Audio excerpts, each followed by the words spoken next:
I will hop into our next section, which will be with Presidium, and James, or I call him Jimmy. He'll tell you what he wants to go by, but Jimmy's going to tell us a little bit about youth protection during this time and then post-COVID-19 closures. So Jimmy, can you introduce yourself and tell us all about your jewels of knowledge? Yes, thank you so much, Ruja, and thank you all so much for allowing me to join y'all. Truly appreciate it. My name is Jimmy Bourgeois. I'm with a group called Presidium. We are an abuse risk management firm that focuses primarily on the risk of working with organizations to protect vulnerable populations. And a lot of times that's minors, some of the most vulnerable. And so today, Renisha asked me to come speak with y'all for a little bit. I know we don't have a ton of time, but on some kind of reminders and best practices post-COVID for working with youth as y'all start to transition back to in-person programming. And I listened to a little bit of the last speaker and group, and it sounds like that's Plan B.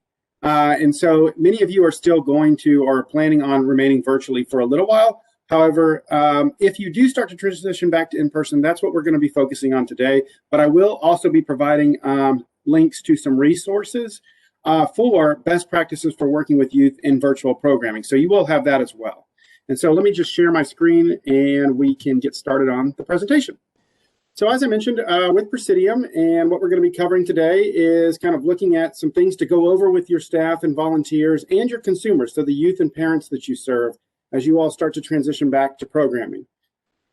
And one thing to keep in mind is with Presidium, we truly do believe abuse is preventable. And that's what we stake our claim on, and how we work within organizations is we try to work with programs and organizations that serve vulnerable populations with a prevention style mindset.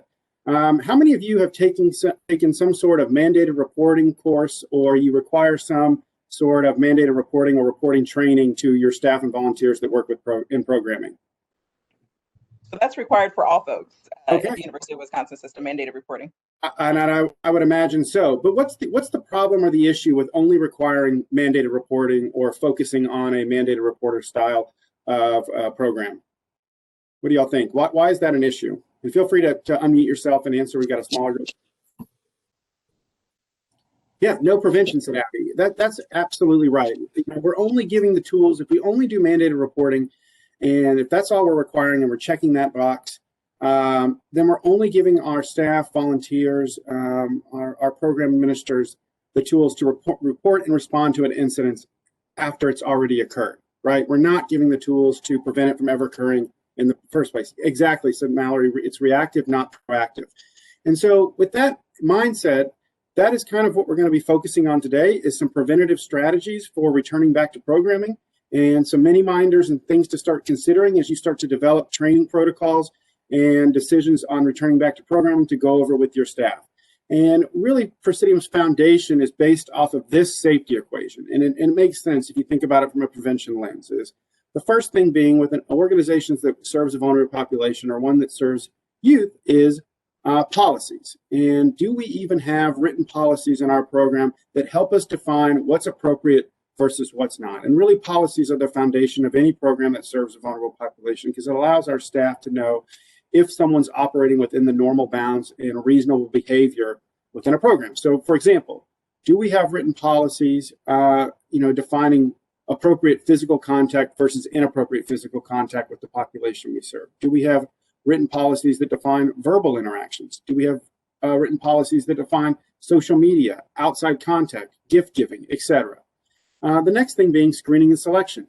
Are we offering and are we requiring screening requirements for those that want access to the population we serve? Are we putting people through background checks? Are we using interview processes that are more stringent? Do our applications actually allow us to assess for abuse risk? Are we doing references, etc.? And then training. We kind of touched on that a little bit, but is our training more preventative focus, covering red flag behaviors, how to identify offenders, how to respond and address policy violations, not just incidents of abuse? Are we looking at peer-to-peer, how to prevent sexual misconduct between the peers and the youth that we serve, etc., along with how to report and respond in mandated reporting? Monitoring and supervision, and this will kind of be key, and we'll get into this a little bit today. as we kind of transition to in-person programming during COVID, with some situations that may come up, such as lower staffing. All of a sudden there's only 1 or 2 kids that day due to a COVID outbreak, or it could be that somebody has COVID and we have to isolate them. How does that look in a monitoring and supervision, with our checks and balances, our rules of 3, et cetera. Internal feedback systems looks at a program's way they collect data, whether that's through incident reports, surveys, feedbacks from parents and youth, et cetera. And what are we doing with that information? Are we just sticking it in a filing cabinet, or are we actually looking for opportunities for improvement and assessing each year, each quarter, each semester for how we can improve and keep looking at opportunities to help our culture remain safe and protect the populations we serve? The big one here is consumer participation. We're going to get into this a little bit today, but oftentimes when Presidium does assessments of programs or organizations, this is surprisingly the lowest scored operation, which really, is interesting in the sense that many of you and many youth serving programs, their mission or core value of their program is to educate or create a safer environment, or to create a culture of inclusion for youth, right? And so consumer participation is just that. It's giving the youth that you serve the tools to protect themselves.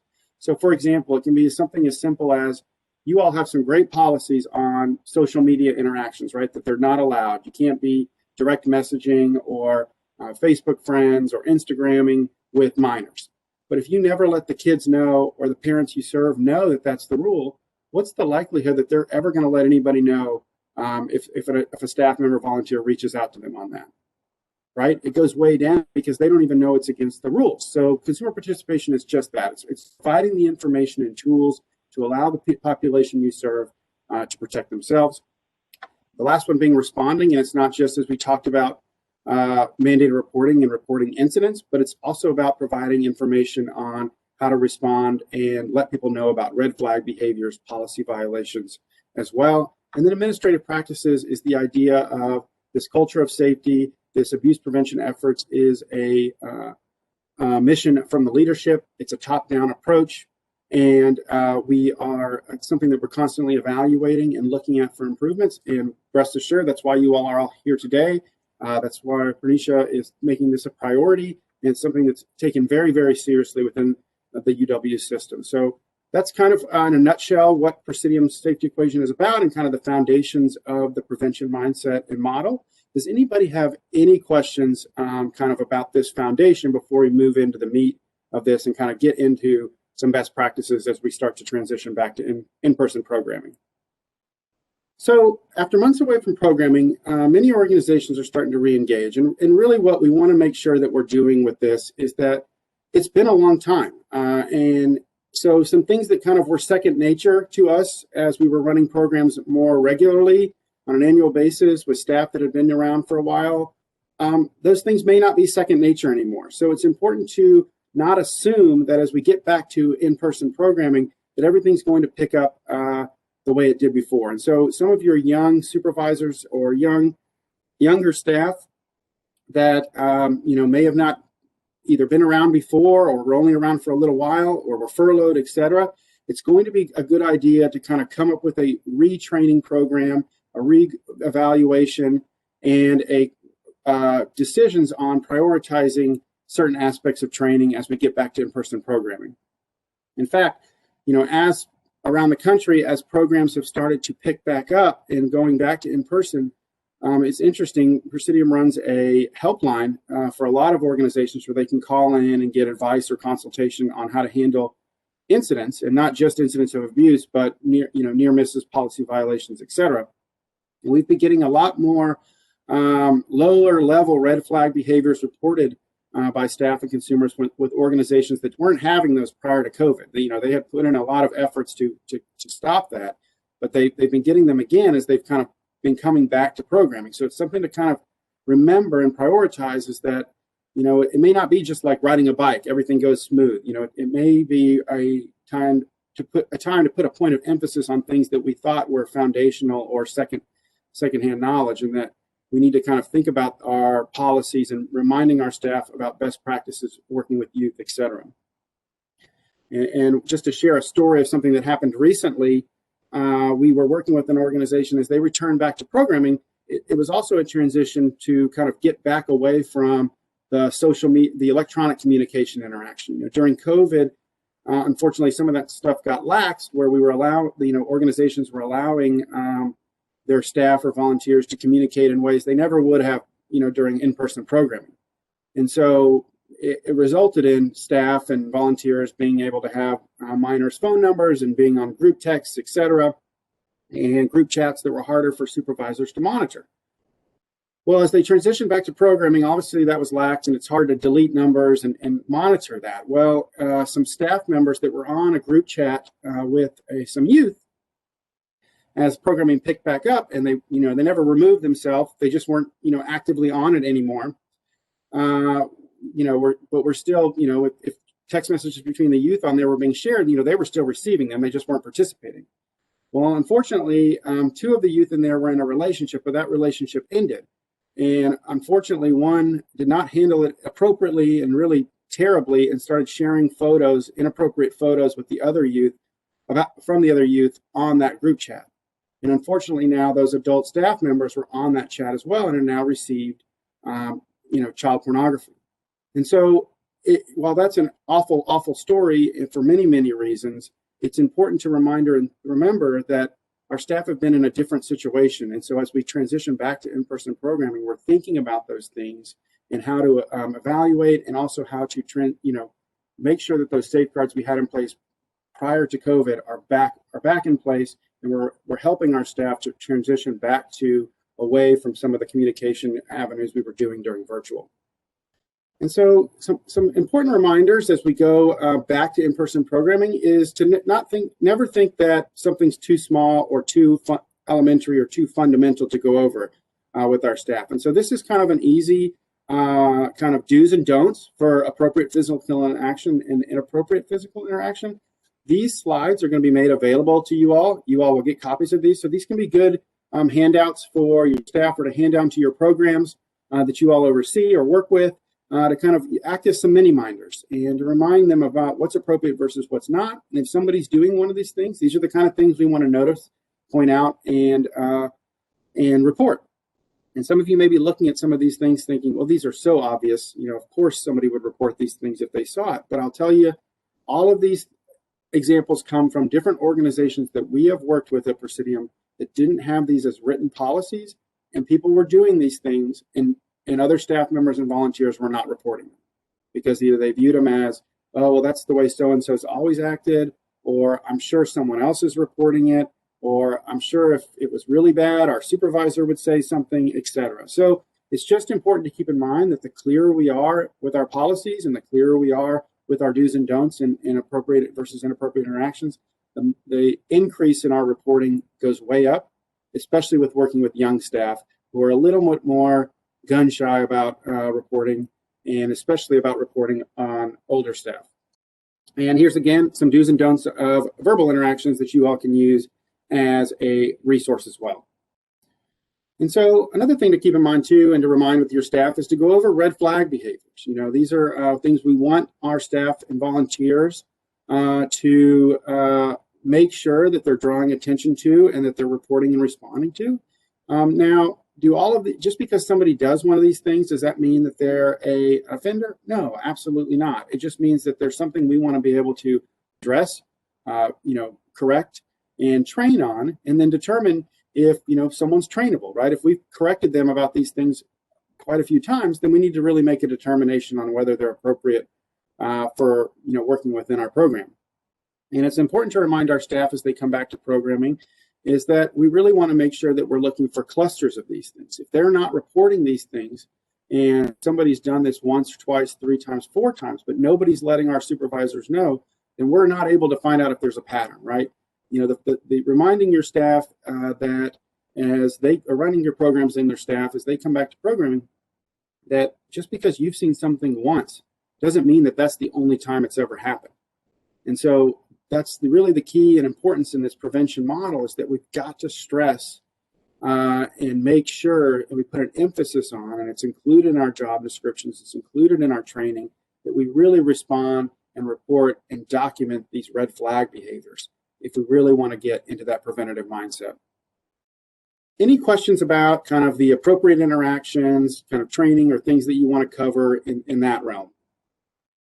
Actually, could you go back to that slide for just about a minute longer? Yeah. Thanks. Yeah. Did you want to kind of copy something down, or did you have a question? Copy down. Yeah, go for it. And like I said, these are going to be shared, and you all can have them as a handout. Renisha, correct me if I'm wrong, but I believe there's going to be a website where they can download different resources. Yep, it will be on our the same site as the registration is. So you'll be able to access it there. And then a lot of this information is in the youth protection training that we're doing for campus as far as like how it looks in our particular programs. And so we do remind you of all of these things because some of those things were already in your codes of conduct. And so we just have to update you and remind you of those things. So we can definitely help with that and getting you that information through the campus's trainings because it's included now.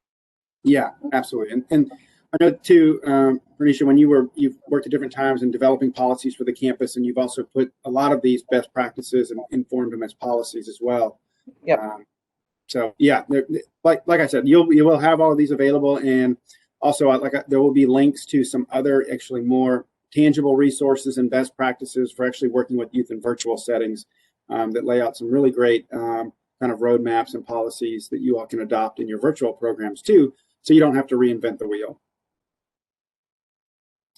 Okay, so as we transition back to in-person programming, one thing that, a lot of, when you're taking abuse prevention training, you're always usually stressed that one thing you have to look out for is limiting that privacy. And one way to limit that privacy or those one-on-one interactions is to create rules, policies, safeguards around preventing outside contact or contact away from the supervision and structure of the program. Well, during virtual programming, that's a lot harder to do, right? Because there is no real facility that we're all monitoring and looking at. So, we can put safeguards in place around our Zoom interactions or our GroupMes or our Teams, etc. But at the end of the day, it's much easier to gain someone's email, text, social media, etc., and have outside contact going on that supervisors have no idea that it's happening. And so, as a kind of that story I told you about that group text, it's going to be important for you all to reinforce with your program leadership and your staff that outside contact needs to be stressed, that there are rules in place that we have to now transition away from as we get back to in-person programming, and that we're not going to be allowed to maybe have the same limits or same lax rules on social media or text or email, et cetera, that we were doing during virtual, that we're going back to, hey, if you're going to communicate with youth, it needs to be in programming during these hours, et cetera. It needs to be on this specific channel, needs to be on this specific platform, et cetera. It can't be just carte blanche where it can be done anywhere. And I believe a question just came through the chat. I'm sorry, I can't see it. Renisha, do you mind reading it to me? It says, where do we access the virtual guidelines for working with youth that James mentioned? So if you go to our website, you can see links directly to some of these presentations. And what we will do is we will get that up in the next week so you can see all of these presentations again. And then there is guidance under the youth protection site for system around how to work with minors in virtual spaces, how to do marketing to minors under COPA. So all of those resources are on the pre-college youth protection resource page. Yeah, and just to kind of piggyback on that, Presidium has also developed a specific dedicated COVID-19 kind of virtual programming landing page that I've shared with the team here, and they will be providing that link as well, and that will be found on that same website that was just mentioned. And there's 3 or 4 great kind of one-pagers and resources on virtual interactions and best practices for electronic communication, kind of some reporting and responding reminders as well. But just to kind of hit home the last couple points here is that, one thing to think about in virtual programming and transitioning back to in-person is that rule of 3. It really shouldn't matter whether it's in-person or virtual. We should keep that rule of 3 the best we can. And one way we can do that is by, just like, you would a group text with your friends, CCing your supervisor or requiring that a supervisor or another staff member or a parent is always on that communication, right? And that even if it's a text message or an email, et cetera, however we're allowing it, we require that a third person is on that text, just like we would not want one-on-ones. And then also, if you don't already have policies around the expectations for things like babysitting, tutoring, outside coaching, etc., making sure that we do have policies around that, whether it's a complete zero tolerance for it, or if we're allowing it in some regards, we put some safeguards and some boundaries and some ways for us as supervisors to monitor that or check in, or it's scheduled. For example, yes, you can do that, but you have to get approval from the supervisor. You've got to get approval from the parent. We have to have a waiver. It's got to be signed, documented. Could be another exception a lot of programs use is a pre-existing relationship. Like, for example, I work for your program, and my younger cousin is in the program. And so obviously I'm going to be able to potentially take that child home or see him on the weekends, etc. But by having a pre-existing waiver relationship, then it allows it to be documented. It allows the rule not to be watered down, etc. And so people know if I am operating outside, it's not like nobody's saying anything or ignoring it. It's because I have that waiver and we've gone through the proper channels to get it done. Anybody have any questions about outside contact or things that they've had difficulties with or things they'd like to share? I do have a question. My name is Natalia. I'm at UW Milwaukee with the Upper Bound program. And so, hi, thank you for your presentation today. It's very informational, and I took pictures of the screens to help me later. I have to say, though, I think that one of the challenges that we had is that when we were in person, we went to a lot of field trips. A lot of traveling with our students. So our students had our cell phone numbers because we would break out in groups. So it was important that we were able to access each other at all times. So when we went completely virtual, talking to our students about, hey, you need to contact us at these times and only through these means was a challenge because our students still reverted back to our cell phones. Yeah. So it's not really a question, it's just me expressing that that's a challenge because having their cell phone numbers and them having our cell phone numbers helped us maintain contact when we went virtual. Yeah, no, and you're not alone in that. I mean, a lot of people kind of had to adjust on the fly, and we're trying to keep correspondence, especially those programs working with underprivileged youth or youth from a difficult situation, or an outreach program where it's the first youth in their family to go to college, or first generation child, situations like that where like communication is key, keeping that communication going in order to keep them moving on the path that they were, the momentum that was there. So you're absolutely not alone. One thing we have seen that a lot of organizations have found effective, even in doing that is one, even if you have to use your cell phones because there's really no other option, well, using, setting up the number so it's on a Google chat, so it's not your personal information. Or if you're going to text or communicate with the youth, you can still CC or text, including another staff member or another youth or another parent, somebody on there to kind of help limit that risk.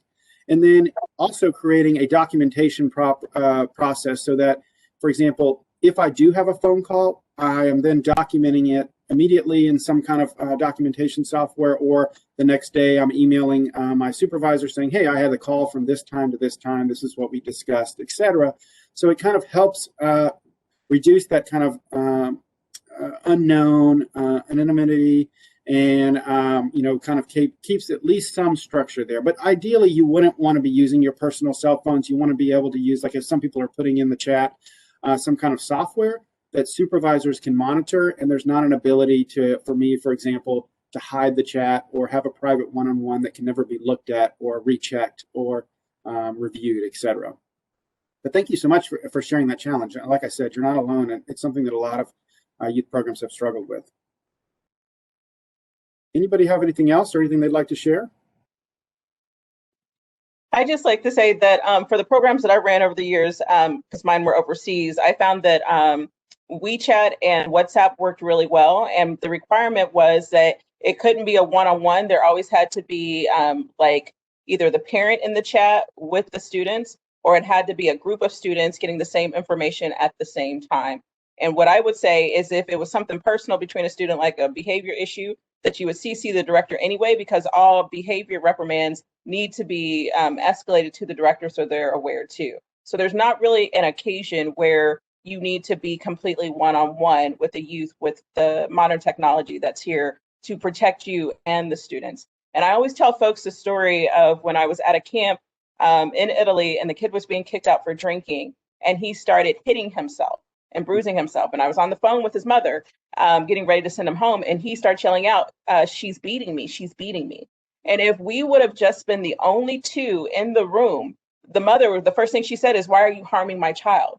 And luckily there was another counselor in the room, because this not only protects you, but it protects the participant.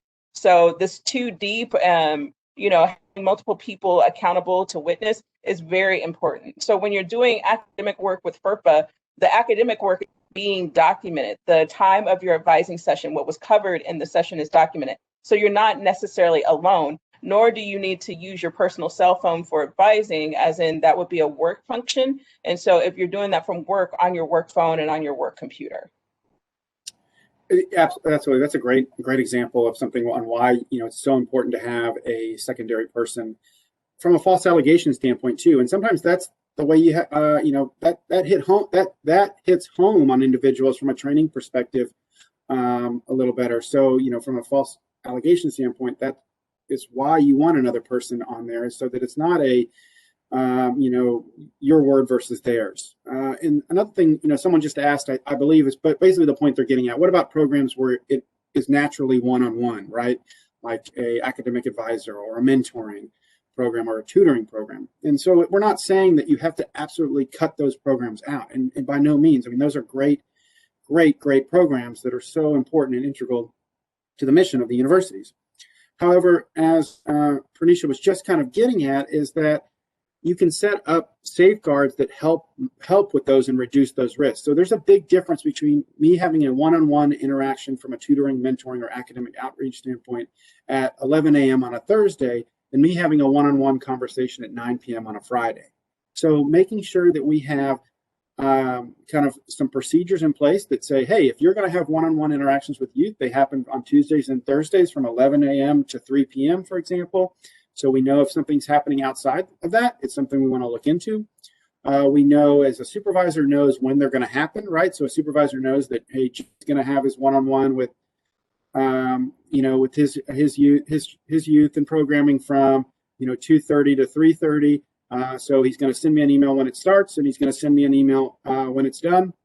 And then there'll be a report afterwards, that says what they've covered, if anything was out of the norm, etc. And then we'll also get into, the importance of providing that consumer participation tool, giving information to the youth, especially in those one-on-one programs, how to protect themselves, how to report concerns, what the rules and expectations are. And so they know if something's out of the norm, they know they can go to more than one person than just the individual that they're in programming with. Because obviously, if that's the individual causing the issue, that's a huge barrier to reporting. And so providing more avenues to report concerns is key to that. Any other questions about the outside contact or anything else anybody else wants to bring up? Can I ask, is that the same advice you would give if, so sometimes I have current pharmacy students who will be like student ambassadors, and they once in a while will get a high schooler that wants to talk with a student, just about the process, the missions, advice they would give, and that's one-on-one. This isn't anything in relation to the camp, but it could be. But is that the same advice you would give to that population? Yeah, absolutely. That's a great question, and it's something we need to think about as a youth serving program that it specifically has student workers or student volunteers working with around middle school to high school age kids, because it's very, very likely that, hey, I'm a high school age kid, I want to go into the pharmacy program. It makes sense for me to reach out to students in the pharmacy program and say, well, what's it like? Is it everything you thought it would be? How did you do it? What do I need to do, etc. So that's very common. So as a program that's overseeing that, as a leadership within that program, coming up with procedures and safeguards to address that from the beginning can help. So yes, absolutely. I'm not saying you have to completely cut those types of communications off, but by having kind of scheduled times when they can occur, whether that's an open door sessions can happen, this time to this time, and you can't call this Zoom meeting to have, speak with, hey, Jimmy's going to represent the student staff today. If you'd like to ask him any questions, it's from this time to this time. Or if it's a one-off thing where it needs to be a little bit more like kind of like getting a cup of coffee, if it was in the, back in the real in-person days, we schedule that with our supervisor. The supervisor's giving approval. We check in before and we check in after. So yeah, absolutely. Thank you. No problem. Anything else? Thank you. Yeah. Okay. So kind of moving on, I know we have a short amount of time here, so Pranisha, tell me if I need to cut me off here at any time if you need me to do so. You got about 3 minutes. 3 minutes. Oh gosh. Okay. Well, then I'm going to zoom through this. But anyway, as we go into monitoring and supervision, as we get back to in-person, I heard somebody mention this on the previous presentation, and it's such a good idea. But actually go to the facility you're going to be in, the rooms you're going to rent. Understand where your pain points will be, where the harder points to monitor will be. Are there rooms that we need to make sure they're locked, unused maintenance closets, things like that. Ensure we have a safety check in place, where either supervisors or other staff members who aren't directly doing the program are walking around, making rounds and doing checks. That can be a huge way to help support and monitor the facilities and programs going on. It's also a good idea in Zoom interactions, right? You have another person drop in just to kind of check and be there and act as another individual to help supervise. For peer-to-peer, we want to make sure that we have our line of sight supervision. We're maintaining our ratios even during these COVID times, which can be difficult. We never want to leave somebody one-on-one. So having supervisors fill in or other staff members or volunteers fill in where needed is something to think about, especially kind of planning that out. If all of a sudden, what if a staff or a couple of staff get COVID? How are we going to handle that? Are we going to transition to virtual that day? So coming up with those plans prior to, instead of trying to figure them out on the fly, will be the best way to ensure that we're not just leaving ourselves up to a big exposure on the day of. And really the biggest thing about peer-to-peer is hitting home with your staff and volunteers that there's no, there's zero tolerance, right? We're not trying to give them the responsibility of deciding, is it normal teenage behavior, normal sexual curiosity, or is this actual sexual misconduct? It's just zero tolerance while they're in our programs, right? It takes away from the mission and the ideals and from the other youth and programming if we're allowing it to go on. So really kind of hitting home that it's just zero tolerance. We respond to everything. And it could be in a virtual setting. It could be sharing images. It could be inappropriate jokes. It could be things talked about in the chat. And so we want to make sure that we're stressing the zero tolerance with that. So some real key things as you kind of transition to in-person is to kind of hit maybe some pre and post day meetings that you normally wouldn't do back in the day.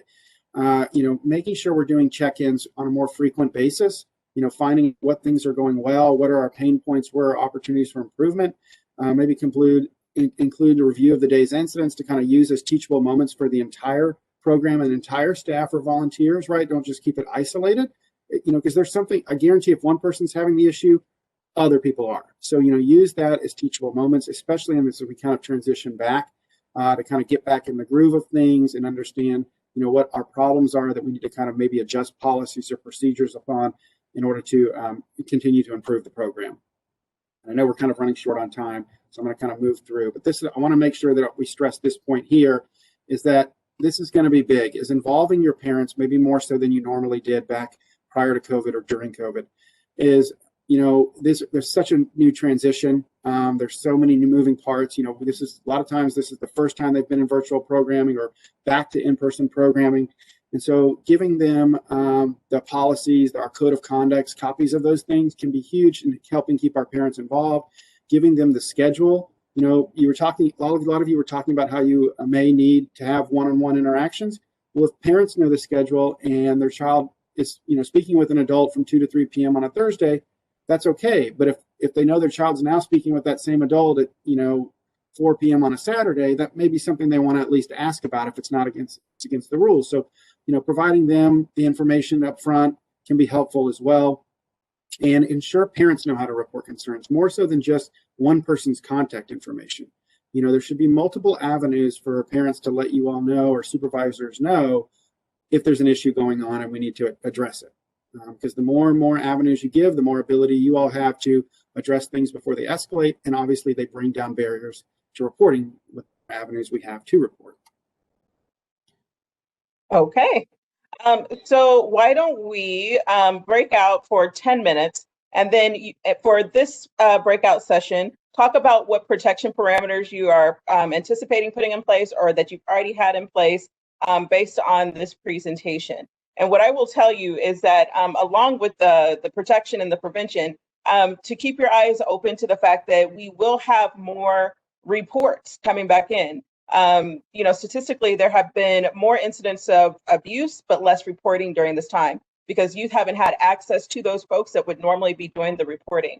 So I think Tim even brought it up earlier. We anticipate an increased number of reports being made the moment that these youth are able to get out and be with people that can hear them. And keep in mind that if you start your programs in the summer, that they will see you before they see their school teachers. So you would be that first line of defense. And so talk about what you'll do for prevention measures or what you already have in place. And then also your thoughts on how you'll support your staff and making sure they know how to report, when to report, and things like that. So take about 10 minutes to discuss that in your groups.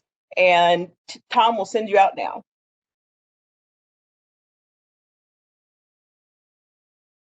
All right, so we're going to take about 5 minutes and let you all share out what you talked about in your groups around protection parameters or what you'll do in the future.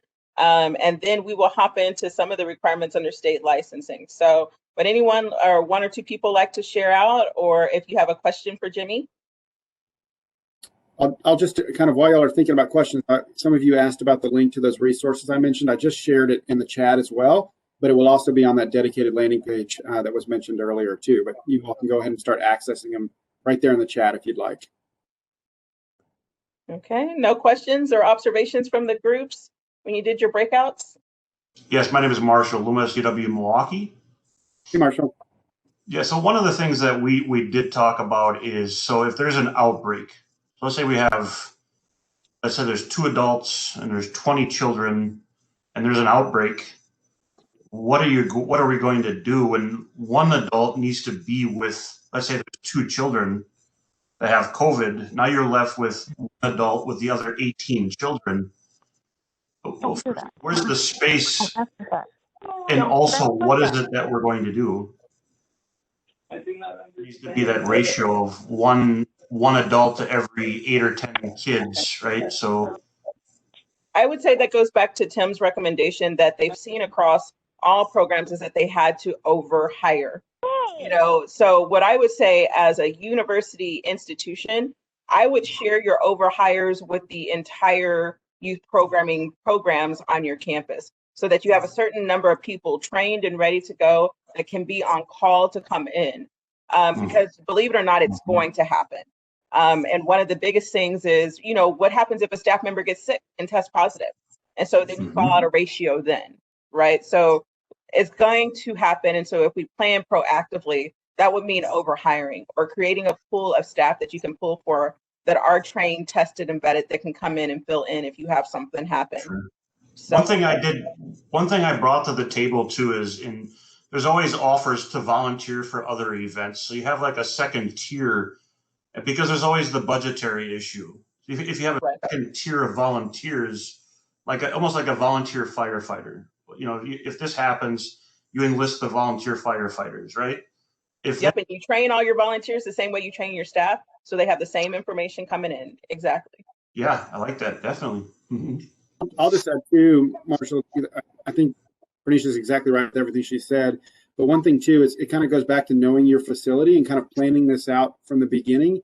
We've seen a lot of programs and camps in similar situations like Boys and Girls Clubs or summer camps or other higher ed institutions is what they'll do is they'll find a space that allows the staff to kind of stand outside the door, you know, a room that has windows on all sides or an office that has windows, and they'll put the child in there. And that way that the staff member can still kind of stand, be visible for the child that's in quarantine, and still maybe keep an eye on or be helpful to other things going on in the programming. So finding a spot that allows kind of that line of sight or the ability to kind of, you know, stand and watch, you know, kind of like if you were standing in a doorway and trying to watch 2 rooms, something like that, that allows it a little easier. I mean, it's going to be hard to navigate, and you're going to run into situations where it's going to be difficult. Another idea is that, you know, the supervisors are on call to fill in for actual in-person staffing as well, right? You know, you have a floating supervisor that's there and on call different weeks or rotating like that, where they